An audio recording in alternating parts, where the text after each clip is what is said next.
Welcome to N24 news. ముందుగా headlines చూద్దాం. అమరావతిని ప్రపంచ స్థాయి రాజధానిగా తీర్చిదిద్దుతామన్న చంద్రబాబు. 5 సూత్రాలతో అమరావతి అభివృద్ధికి చంద్రబాబు ప్రణాళిక. రైతుల త్యాగాలను ఎప్పటికీ మర్చిపోవమన్న చంద్రబాబు. ప్రపంచ నగరాలతో పోటీ పడేలా అమరావతి నిర్మాణం ఉంటుందని వెల్లడి. మహిళలను పారిశ్రామికవేత్తలుగా తీర్చిదిద్దడమే లక్ష్యమన్న సీతక్క. మహిళా వ్యాపారాలకు 15 లక్షల వరకు గ్రాంట్ అన్న సీతక్క. ఉద్యోగాలు అడిగే స్థాయి నుంచి ఉపాధి ఇచ్చే స్థాయికి ఎదగాలని వెల్లడి. మహిళలు ఆర్థికంగా బలపడితే సమాజం అభివృద్ధి చెందుతుందని వ్యాఖ్య. ఢిల్లీలో తిరంగా యాత్రకు శ్రీకారం చుట్టిన రామ్మోహన్ నాయుడు. ప్రతి ఇంటిపై జాతీయ జెండా ఎగరేయాలన్న రామ్మోహన్ నాయుడు. దేశభక్తిని చాటుతూ ఢిల్లీలో హర్ ఘర్ తిరంగా యాత్ర. జాతీయ ఐక్యత కోసం ప్రతి కుటుంబం భాగస్వామ్యం కావాలని పిలుపు. టెజరాక్ట్ కు భూమి కేటాయింపులో ప్రత్యేకత ప్రయోజనం లేదన్న చామల. టెజరాక్ట్ భూమిపై బీఆర్ఎస్ దే రాజకీయమన్న చామల కిరణ్ కుమార్ రెడ్డి. అదే నిబంధనలతో టెజరాక్ట్ కు భూమి కేటాయించామన్న చామల. భూముల కేటాయింపుపై విమర్శలకు వాస్తవాలే సమాధానమని వ్యాఖ్య. అమరావతిని ప్రపంచ టాప్ 5 రాజధానుల్లో నిలపాలన్న నారాయణ. రైతులకు ఇచ్చిన ప్రతి హామీని నెరవేరుస్తామన్న మంత్రి. అంతర్జాతీయ ప్రమాణాలతో అమరావతి నిర్మాణమన్న మంత్రి నారాయణ. అమరావతి పెట్టుబడి అభివృద్ధితో పెట్టుబడులు ఉపాధి పెరుగుతాయని వ్యాఖ్య. అమరావతిని ప్రపంచ స్థాయి రాజధానిగా తీర్చిదిద్దుతామని ఆంధ్రప్రదేశ్ ముఖ్యమంత్రి చంద్రబాబు నాయుడు స్పష్టం చేశారు. అమరావతిలో సీడ్ యాక్సెస్ రోడ్ ను సీఎం ప్రారంభించారు. ఈ సందర్భంగా ఆయన మాట్లాడుతూ రాజధాని అభివృద్ధికి ప్రత్యేకమైన ప్రణాళికతో ముందుకు వెళ్తున్నామని తెలిపారు. No pole city, blue city, green city, green energy, knowledge academy అనే 5 సూత్రాల ఆధారంగా అమరావతిని అభివృద్ధి చేస్తామని చెప్పారు. ఆధునిక సాంకేతికతతో కూడిన మౌలిక వస్తువుల పర్యావరణ రహిత అభివృద్ధి, స్వచ్ఛమైన ఇంధన వినియోగం వంటి అంశాలకు ప్రాధాన్యం ఇస్తామని తెలిపారు. రాజధాని కోసం భూములు ఇచ్చిన రైతుల త్యాగాలను ఎప్పటికీ మర్చిపోలేమని సీఎం అన్నారు. రైతులకు ఇచ్చిన హామీలను ప్రభుత్వం నిలబెట్టుకుంటుందని స్పష్టం చేశారు. అమరావతి నిర్మాణం రాష్ట్ర భవిష్యత్తుతో ముడిపడి ఉందని పేర్కొన్నారు. ప్రపంచ స్థాయి నగరాలతో పోటీ పడే విధంగా రాజధానిని తీర్చిదిద్దుతామని అన్నారు. 80వ స్వాతంత్ర దినోత్సవాన్ని ప్రజా ఉద్యమంగా జరుపుకోవాలని చంద్రబాబు పిలుపునిచ్చారు. రాజధాని అమరావతి అన్నప్పుడు అమరావతిలో ఇబ్బందులుండవు. ఎక్కడ? స్వర్గంలో. నాకు అదొక స్ఫూర్తి. నేను ఎవ్రీడే దలుచుకున్నప్పుడు ఒకటే దలుచుకుంటాను. వెంకటేశ్వర స్వామి కూడా కలియుగ దేవుడు పుట్టిన స్థలం, నెలచిన ప్రదేశం ఆంధ్రప్రదేశ్ రాష్ట్రం. ఈ విషయం కూడా మీరు గుర్తుపెట్టుకోవాలి. అందుకే మొట్టమొదటిసారిగా అమరావతిలో వెంకటేశ్వర స్వామి దేవాలయాన్ని కూడా నిర్మాణానికి చేపట్టి, తిరుపతి తర్వాత అంత పెద్ద ప్రాముఖ్యత ఉన్న దేవాలయం అమరావతిలో ఉండాలనేది నా ప్రగాఢమైన ఆకాంక్ష. మిగిలిన దేవాలయాలు, చర్చిలు కానీ మసీదులు కానీ అవన్నీ వస్తాయి. ఆ యాంగిల్ నేను ఎవ్రీడే మీరు అపార్థం చేసుకోకపోతే, మీరందరూ ఆశ్చర్యపోకపోతే నేను ఒకటే కోరుకుంటా. అమరావతి ప్రజా రాజధాని, అమరావతి దేవతల రాజధాని, కలియుగ దేవుడు వెంకటేశ్వర స్వామి. నేను ప్రతిరోజు వర్చువల్గా ఆయన దగ్గరికి వెళ్తాను, ప్రార్థన చేస్తాను.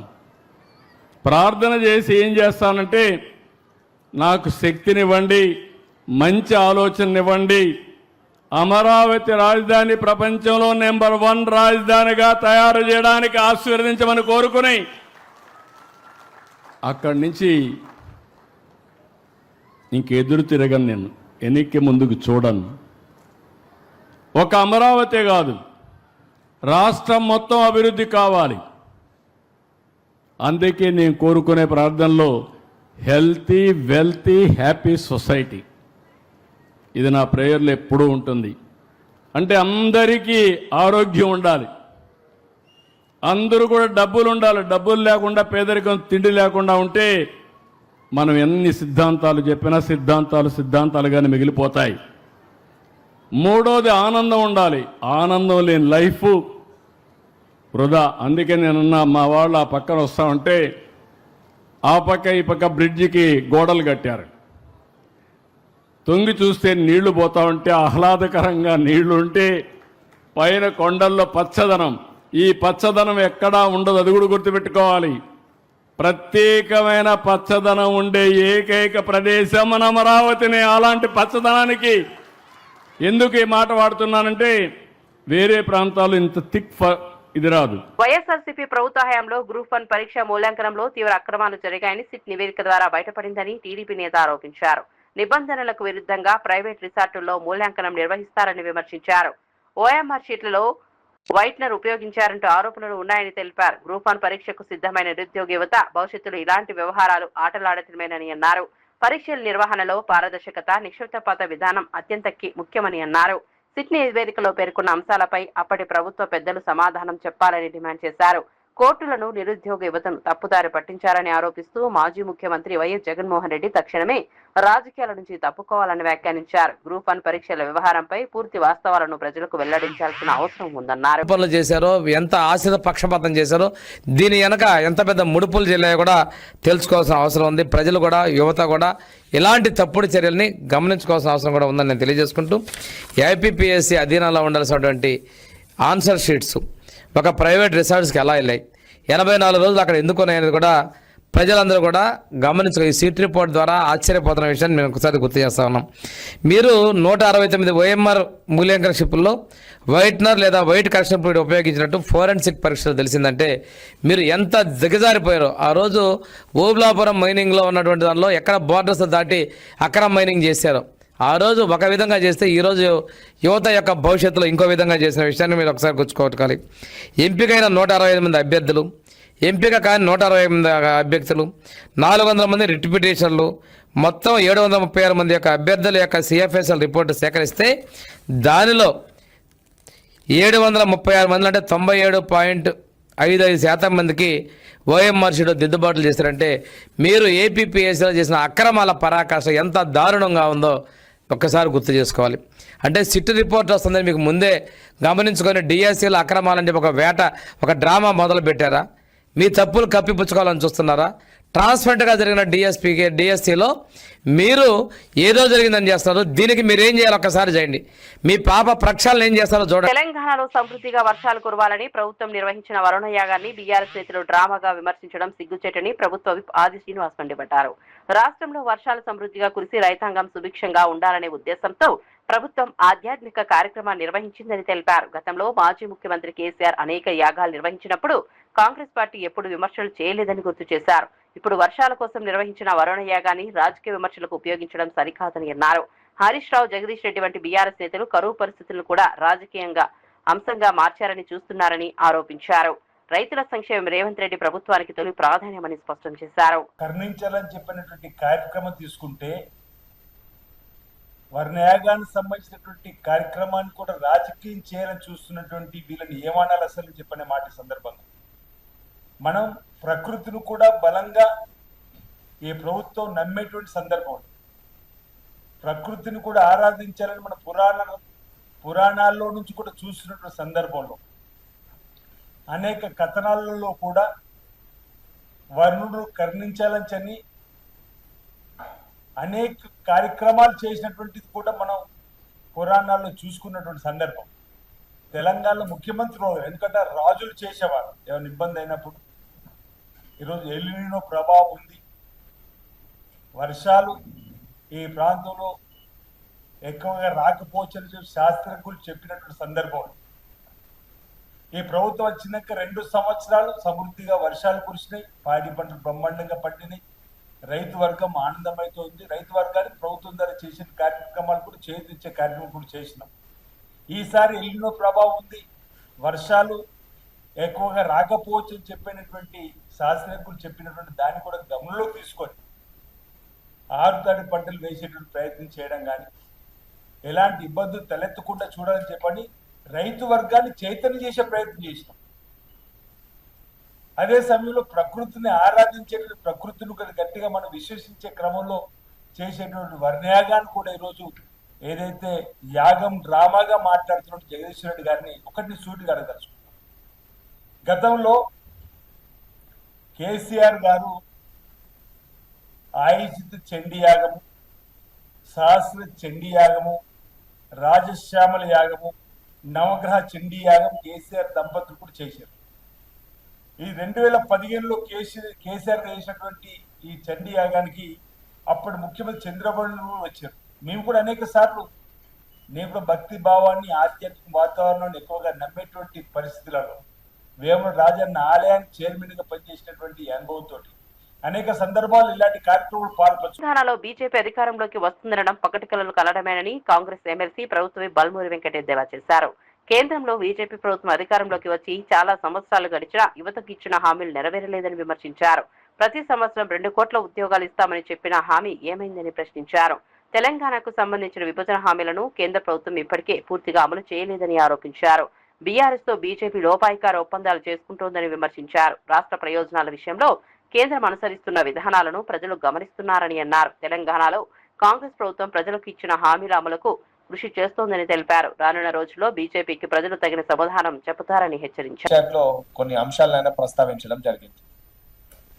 అసలు భారతదేశ వ్యాప్తంగా యువకులు, విద్యార్థులు ఒకవైపు, వాళ్ళకి సపోర్ట్ గా ప్రతిపక్షంలో ఉన్న కాంగ్రెస్ పార్టీ, ఇండియా కూటమి, ఇండియా బ్లాక్ కి సంబంధించిన పార్టీలందరూ పార్లమెంట్ లో కొట్లాడితే దానికి సమాధానం చెప్పలేక, దానిపైన మాట్లాడలేక అమిత్ షా ఈరోజు పార్లమెంట్ కి రాక ముఖం చాటేసిన పరిస్థితి మనం చూస్తున్నాము. కనీసము విద్యార్థులు ఏదైతే 12 ఏళ్లుగా కేంద్రంలో అధికారంలో ఉన్న భారతీయ జనతా పార్టీ తెలంగాణ రాష్ట్రంలో కాంగ్రెస్ పార్టీ హామీల గురించి మాట్లాడుతుంది. ఆంధ్రప్రదేశ్ ను ప్రపంచంలోని టాప్ 5 రాష్ట్రాల్లో నిలిపేలా అంతర్జాతీయ స్థాయి రాజధాని నిర్మించడమే ముఖ్యమంత్రి చంద్రబాబు లక్ష్యమని పురపాలక శాఖ మంత్రి పొంగూరు నారాయణ తెలిపారు. Amaravati seed access road bridge ప్రారంభోత్సవ కార్యక్రమంలో మాట్లాడారు.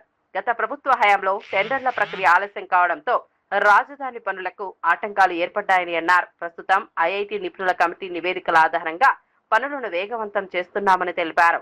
రాజధాని నిర్మాణం కోసం భూములు ఇచ్చిన రైతులకు ప్రభుత్వం ఇచ్చిన ప్రతి హామీని 100% అమలు చేస్తుందని స్పష్టం చేశారు. అమరావతి అభివృద్ధిలో రైతుల త్యాగాలను ప్రభుత్వం ఎప్పటికీ మర్చిపోదని అన్నారు. రాజధానిలో రహదారులు, వంతెనలు, మౌలిక వస్తువుల నిర్మాణాన్ని ప్రణాళికాబద్ధంగా చేపడుతున్నట్లు తెలిపారు. అంతర్జాతీయ ప్రమాణాలతో అమరావతిని అభివృద్ధి చేయడమే ప్రభుత్వ లక్ష్యమని చెప్పారు. రాజధాని నిర్మాణంతో రాష్ట్ర ఆర్థిక వ్యవస్థను మరింత ఊతం లభిస్తుందని పేర్కొన్నారు. ఆర్థిక రాజధాని అంటే ఈరోజు తెలంగాణ తీసుకుంటే తెలంగాణకు వచ్చే ఆదాయంలో ఎక్కువ భాగం హైదరాబాద్ నుంచి వస్తుంది. కర్ణాటక తీసుకుంటే కర్ణాటకకు వచ్చే ఎక్కువ ఆదాయం బెంగళూరు నుంచి వస్తుంది. అదేవిధంగా మహారాష్ట్ర తీసుకుంటే ముంబై నుంచి ఎక్కువ ఆదాయం వస్తుంది. ఈ విధంగా ఆ రాష్ట్రాలకు వచ్చే ఆదాయం ఆ క్యాపిటల్ సిటీ నుంచే జనరేట్ అవుతుంది. అదేవిధంగా మన రాష్ట్రంలో కట్టే రాజధాని కూడా ఆర్థిక రాజధాని కావాలి. ఇక్కడ నుంచి ఆర్థిక స్థితి పెరగాలి. ఇక్కడ వచ్చే ఆదాయం ఈ రాష్ట్రంలో ఉన్న అన్ని జిల్లాలకు పంచాలి. అటు సంక్షేమము, అభివృద్ధి చేయాలనే విధంగా గవర్నర్ ముఖ్యమంత్రిగా ఆ రోజు దిశానిర్దేశం ఇచ్చి ఒక మంచి రాజధాని కట్టాలని, దానికి మాస్టర్ ప్లాన్ డిజైన్ చేయడానికి సింగపూర్ గవర్నమెంట్ అప్రోచ్ కావటం, వారు అడిగిన వెంటనే వారి మీద ఉన్న నమ్మకంతో వెంటనే వాళ్ళు యాక్సెప్ట్ చేసి దానికి ఒక master plan, capital region master plan అని, అదేవిధంగా సిటీ మాస్టర్ ప్లాన్ అని, అదేవిధంగా సీడ్ క్యాపిటల్ మాస్టర్ ప్లాన్ అని 3 ప్లాన్స్ ఇచ్చారు. ఆ తర్వాత వెంటనే ఇక్కడ ఐకానిక్ భవన్స్ అయితే కట్టాలని, అధికార భవనాలు ఐకానిక్ భవనాలు కట్టాలనే ఉద్దేశంతో Norman fast and partner London వారిని యాక్చువల్గా ఫైనలైజ్ చేయడం జరిగింది. ఇవన్నీ చేయటానికి ముందు ల్యాండ్ కావాలి. ఏది చేయాలన్నా ల్యాండ్ కావాలి. ల్యాండ్ కావాలంటే అది అమరావతిని ఎక్కడ పెట్టాలనే ఫస్ట్ అనేక డిస్కషన్లు చేసి, అనేక మందితో డిస్కస్ చేసి, శాసనసభలో డిస్కస్ చేసి, కృష్ణానది ఒడ్డునైతే అమరావతి కడితే అన్ని జిల్లాలకు సమన్యాయం జరుగుతుంది. ఈ కృష్ణా జిల్లా అనేది, ఈ నది ఒడ్డు అనేది అటు ఉత్తరాంధ్రకి చివరి జిల్లా అయినట్టు శ్రీకాకుళంకి.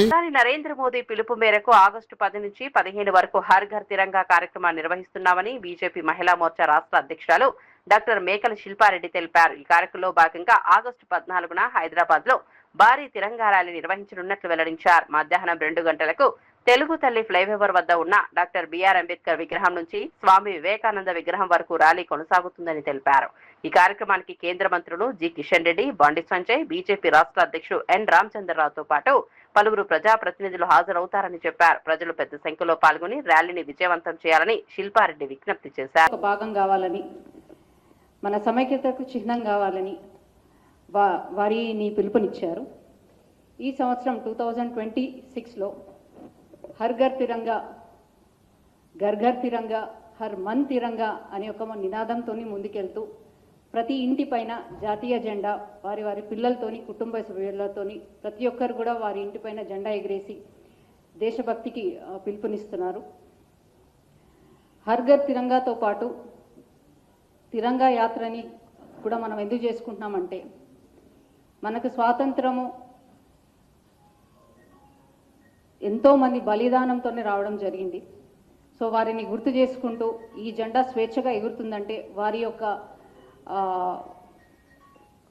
యొక్క కృషితోనే సాధ్యమని ప్రతి ఒక్కరు గుర్తు చేసుకోవాలని ఈ తిరంగా యాత్రలు కూడా నిర్వహిస్తున్నాము. హర్ ఘర్ తిరంగాతో పాటు తిరంగా యాత్రలు దేశవ్యాప్తంగా కూడా అందరూ కూడా జరుపుకుంటున్నారు. దీంట్లో అన్ని సామాజిక వర్గాలు కూడా తో పాటు స్వచ్ఛందంగా కూడా అందరూ దీంట్లో పార్టిసిపేట్ చేస్తున్నారు.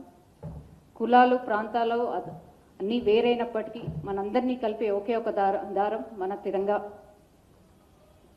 దేశ ప్రధాని నరేంద్ర మోదీ గారి పిలుపు మేరకు భారతీయ జనతా పార్టీ ఆధ్వర్యంలో ప్రతి మండల్లో ప్రతి జిల్లాలలో తిరంగా యాత్రలు నిర్వహిస్తూ అన్ని సామాజిక సంస్థలను దాంట్లో ఇన్వాల్వ్ చేస్తూ ప్రతి ఒక్కరు కూడా భాగస్వామ్యం అయ్యే విధంగా జిల్లా వ్యాప్తంగా మండల వ్యాప్తంగా కూడా తిరంగా ర్యాలీలు జరుగుతున్నాయి. మన చీఫ్ గెస్ట్లుగా ప్రతి జిల్లా హెడ్ క్వార్టర్స్లో కూడా తిరంగా యాత్రను నిర్వహిస్తున్నారు. చీఫ్ గెస్ట్గా మన ఎమ్మెల్యేలు ఎక్స్ఎమ్మెల్యేలు కూడా అందరూ కూడా పాల్గొంటున్నారు.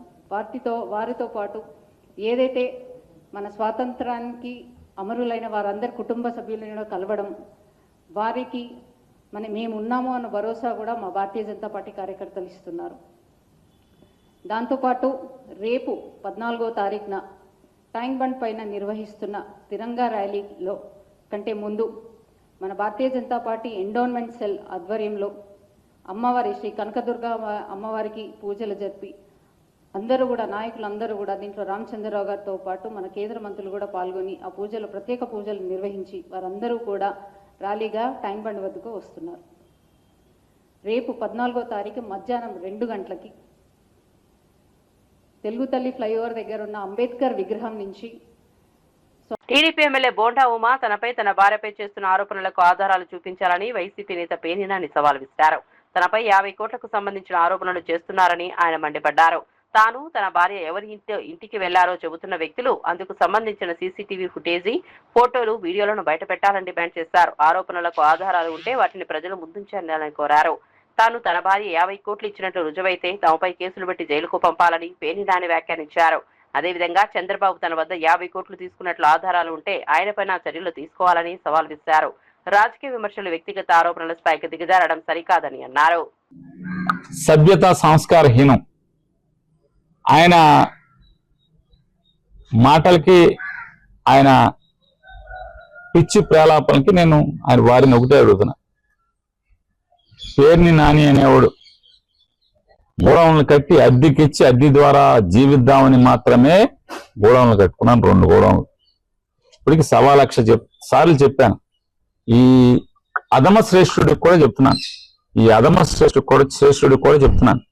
ఏమనంటే అద్దె కోసం కట్టుకున్నాను. నా దగ్గర పనిచేసేటువంటి మనుషులు దాంట్లో స్టాక్ తగ్గింది అని చెప్పని వచ్చి చెప్తున్నారు. మీరు ఇన్స్పెక్షన్ చేసి సాంకేతికంగా నాకు బాధ్యత లేనప్పటికీ నైతికంగా 15 ఏళ్ళు ఎమ్మెల్యే చేసినోడిని, మంత్రి చేసినోడిని, నైతికంగా ఆ తప్పుని, నా కింద పనిచేసిన మనుషుల యొక్క తప్పుని నేను భరించి పెనాల్టీతో సహా చెల్లిస్తాను అని చెప్పాను. నేను చెప్పాను డిపార్ట్మెంట్. చెప్పిన 10 రోజులకి మా మీద కేసు కట్టారు, నా భార్య మీద, నా మీద.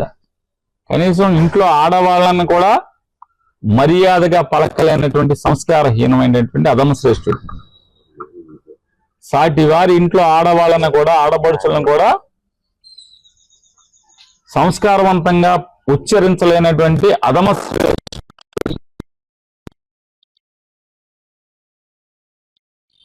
కాళ్ళ మీద పడి మావయ్య మావయ్య అనే 50 కోట్లు కట్టానని చెప్తున్నాగా. అతనికి నీకు చెప్తున్నా, ఆ మావయ్య గారికి చెప్తున్నా. ఆ మావయ్య చంద్రబాబు అయితే, లోకేష్ అయితే, ఇంకెవడన్నా మా ఊరు మంత్రి, నీ ఇష్టం. నువ్వు చెప్పేటువంటి ఆ మావయ్య గారికి కూడా చెప్తున్నా. ఎవడైతే నీకు చెప్పాడంటున్నావు కదా, ఆ మావయ్య గారికి కూడా చెప్తున్నా. మీరు మనిషి జన్మెత్తితే, మీకు దేవుడు సిగ్గు అనేది పెడితే, సిగ్గు అనేది పెడితే ఛాలెంజ్ చేస్తా.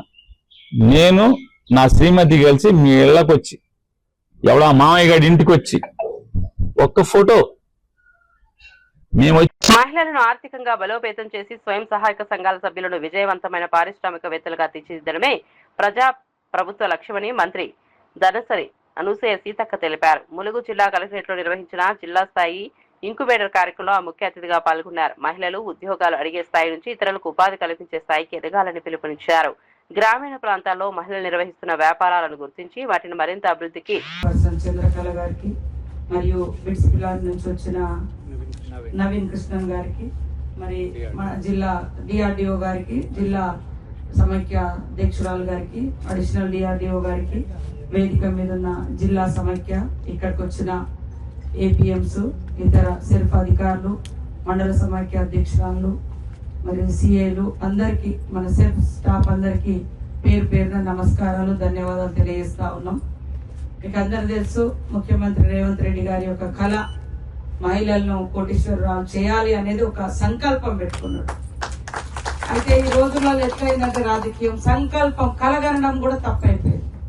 అరే నా లక్ష్యం ఇది, నేను ఇది చేద్దాం అనుకుంటున్నా, నేను ఎమ్మెల్యే కావాలనుకున్నా ఆయన, నేను మంత్రి కావాలనుకున్నా ఆయన, మీరు మండల సమైక్య అధ్యక్షురాలు కావాలనుకున్నారు ఆయన. మేడ్చల్ జిల్లా మేడిపల్లి ఏసీపీ కార్యాలయాన్ని Malkajgiri police commissioner D Sumathi ఆకస్మికంగా తనిఖీ చేశారు. కార్యాలయానికి చేరుకున్న సిపి సుమతికి మేడిపల్లి పోలీస్ సిబ్బంది గౌరవ వందనం స్వీకరించారు. అనంతరం పోలీస్ స్టేషన్ ఆవరణలో సిపి సుమతి మొక్కలు నాటారు. ఆ తర్వాత ఉప్పల్ డీసీపీ సురేష్ కుమార్, ఏసీపీ మోహన్ కుమార్ ఇన్స్పెక్టర్లతో ప్రత్యేక సమావేశం నిర్వహించారు.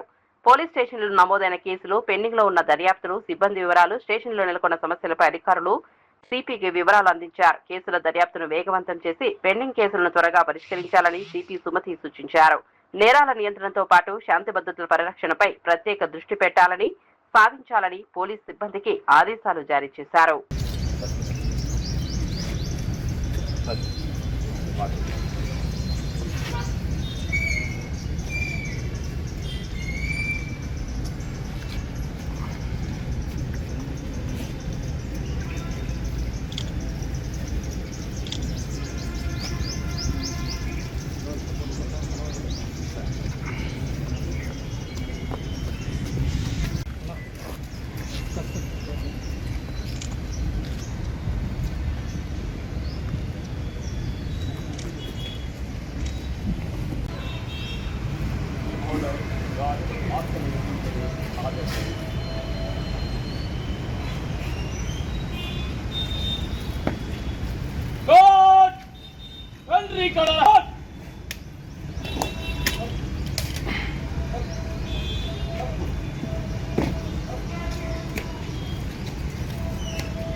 భాగంగా మేడిపల్లి ఏసీపీ ఆఫీస్ ని ఇన్స్పెక్ట్ చేయడం జరిగింది.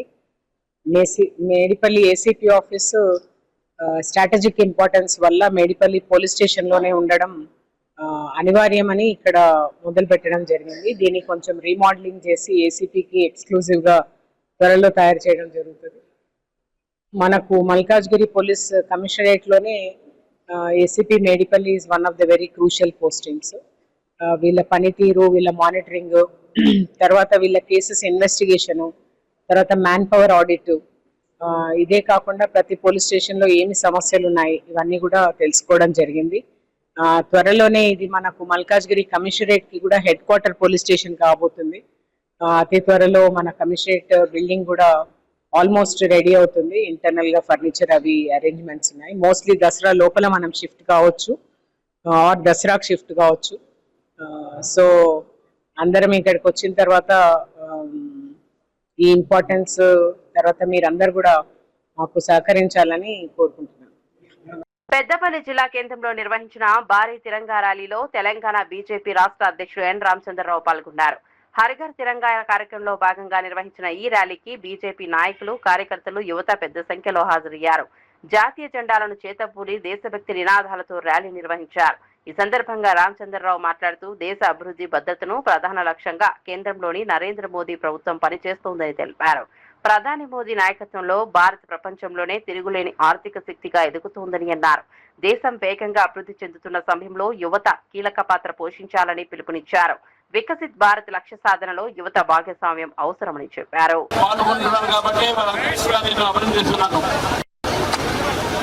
అదే నాడు మనం 80వ స్వాతంత్ర దినోత్సవాన్ని మనం జరుపుకోబోతున్నాం. అయితే ఈ యొక్క స్వాతంత్ర దినోత్సవం మనందరికీ కూడా రానున్న రోజుల్లో భారతదేశం ప్రపంచంలో కూడా ఒక వికసిత భారత్గా, ఒక అభివృద్ధి చెందిన భారత్గా, ఒక సస్యశ్యామల దేశంగా మనం ఉండాలని చెప్పేసి ఆ సంకల్పం మీద తీసుకోవాల్సిన అవసరం ఉన్నది. ఈరోజు భారతదేశం ప్రపంచంలోనే అతిపెద్ద ఆర్థిక సంస్థగా మారినటువంటి నేపథ్యం ఉంది. ఈరోజు విద్యార్థులు, యువకులు మన దేశంలో రాకెట్లు తయారు చేసే స్పేస్ పంపిస్తున్నారు, అది కూడా మన రాష్ట్రంలో కూడా. కాబట్టి యువకులు, విద్యార్థులు ఈ దేశం భవిష్యత్తు వారు. కాబట్టి వారి యొక్క పాత్ర రేపు రాబోయే రోజుల్లో ఈ దేశం అభివృద్ధిలో చాలా ఉంటుంది. మన ఆలోచన విధానం కానీ, మన దేశ సమగ్రత కోసం మనం ఆలోచించేటటువంటి మన వెనుకొన్న మార్గం కానీ, ఇవన్నీ కూడా మనం ఆలోచించాల్సిన అవసరం ఉన్నది. ప్రపంచంలో అనేక దేశాలు యుద్ధాల్లో ఉన్నప్పుడు కూడా మన దేశంలో మన ఒక ఆర్థిక వ్యవస్థ కానీ, మన ఒక దేశం ఒక అన్ని రకాలైనటువంటి అభివృద్ధి కానీ ఎక్కడ కూడా ఆగలేదు. ప్రధానమంత్రి నరేంద్ర మోదీ గారు తీసుకున్నటువంటి ఒక ఏవైతే నిర్ణయాలు ఉన్నాయో ఆ నిర్ణయాల వల్ల ఈ దేశంలో అనేక మంది యువకులకు ఈరోజు ఉద్యోగ అవకాశాలు కలుగుతూ ఉన్నాయి. ముద్రా లోన్ ద్వారా కానీ, startup India, standup India, make in India ద్వారా లక్షలాది కోట్లాది మంది యువకులకు ఉద్యోగాలే కాకుండా వాళ్ళు అనేక మందికి ఉద్యోగాలు ఇచ్చేటువంటి పరిస్థితిలో యువత ఉన్నది.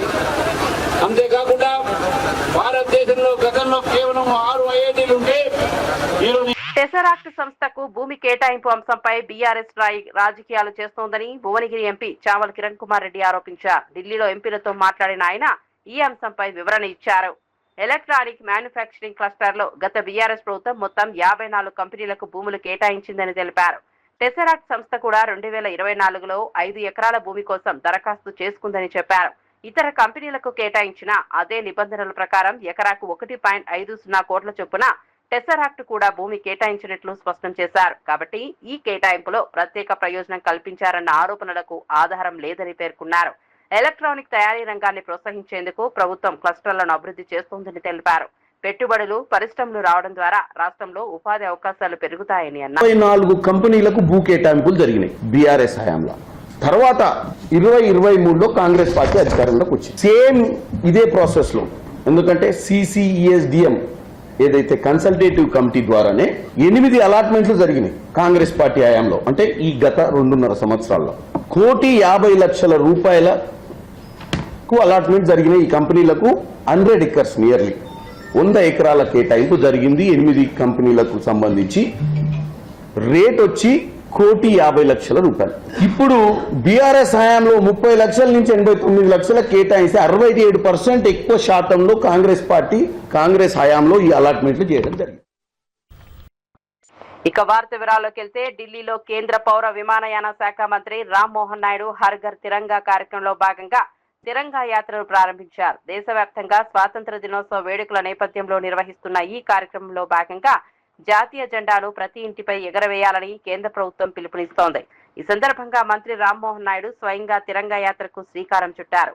జాతీయ జెండా పట్ల గౌరవం, దేశభక్తి భావనను ప్రజల్లో మరింత బలోపేతం చేయడమే హర్ ఘర్ తిరంగా కార్యక్రమం ప్రధాన ఉద్దేశమని తెలిపారు.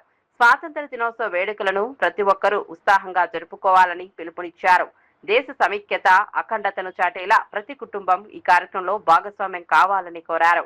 ఢిల్లీలో జరిగిన తిరంగా యాత్రలో పలువురు పాల్గొని జాతీయ జెండాలను ప్రదర్శించారు. దేశభక్తి నినాదాలతో కార్యక్రమం ఉత్సాహంగా సాగింది. స్వాతంత్ర సమర యోధుల త్యాగాలను స్మరించుకుంటూ జాతీయ పతాకానికి గౌరవం ఇవ్వాల్సిన బాధ్యత ప్రతి పౌరుడిపైన ఉందని मंत्री పేర్కొన్నారు. और हमें आज़ादी मिली, आज 80 साल तक हम पूरा कर रहे हैं, तो उस आज़ादी को एक तरह से सम्मान और गौरव देते हुए हमारे देश को डेवलपमेंट की ओर ले जाना आज के हमारे युवा शक्ति का एक सबसे अहम रिस्पॉन्सिबिलिटी है। देश को विश्व में ही जो विश्व गुरु जो स्थान सबसे पहले था उसको फिर से हम हासिल करने के लिए हम सबको एक साथ काम करना पड़ेगा।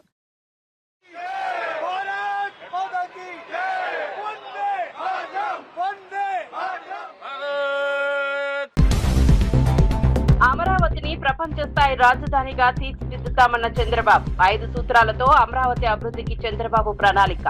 రైతుల త్యాగాలను ఎప్పటికీ మర్చిపోవమన్న చంద్రబాబు ప్రపంచ నగరాలతో పోటీ పడేలా అమరావతి నిర్మాణం ఉంటుందని వెల్లడి. మహిళలను పారిశ్రామికవేత్తలుగా తీర్చిదిద్దడమే లక్ష్యమన్న సీతక్క. మహిళా వ్యాపారాలకు 15 లక్షల వరకు గ్రాంట్ అన్న సీతక్క. ఉద్యోగాలు అడిగే స్థాయి నుంచి ఉపాధి ఇచ్చే స్థాయికి ఎదగాలని వెల్లడి. మహిళలు ఆర్థికంగా బలపడితే సమాజం అభివృద్ధి చెందుతుందని వ్యాఖ్య.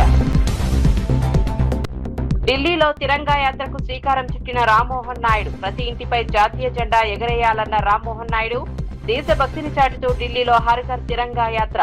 జాతీయ ఐక్యత కోసం ప్రతి కుటుంబం భాగస్వామ్యం కావాలని పిలుపు. టెజరాక్ట్ కు భూమి కేటాయింపులో ప్రత్యేకత ప్రయోజనం లేదన్న చామల. టెజరాక్ట్ భూమిపై బీఆర్ఎస్ దే రాజకీయమన్న చామల కిరణ్ కుమార్ రెడ్డి. అదే నిబంధనలతో టెజరాక్ట్ కు భూమి కేటాయించామన్న చామల. భూముల కేటాయింపుపై విమర్శలకు వాస్తవాలే సమాధానమని వ్యాఖ్య. అమరావతిని ప్రపంచ టాప్ 5 రాజధానుల్లో నిలపాలన్న నారాయణ. రైతులకు ఇచ్చిన ప్రతి హామీని నెరవేరుస్తామన్న మంత్రి. అంతర్జాతీయ ప్రమాణాలతో అమరావతి నిర్మాణమన్న మంత్రి నారాయణ. అమరావతి పెట్టుబడి అభివృద్ధితో పెట్టుబడులు ఉపాధి పెరుగుతాయని వ్యాఖ్య.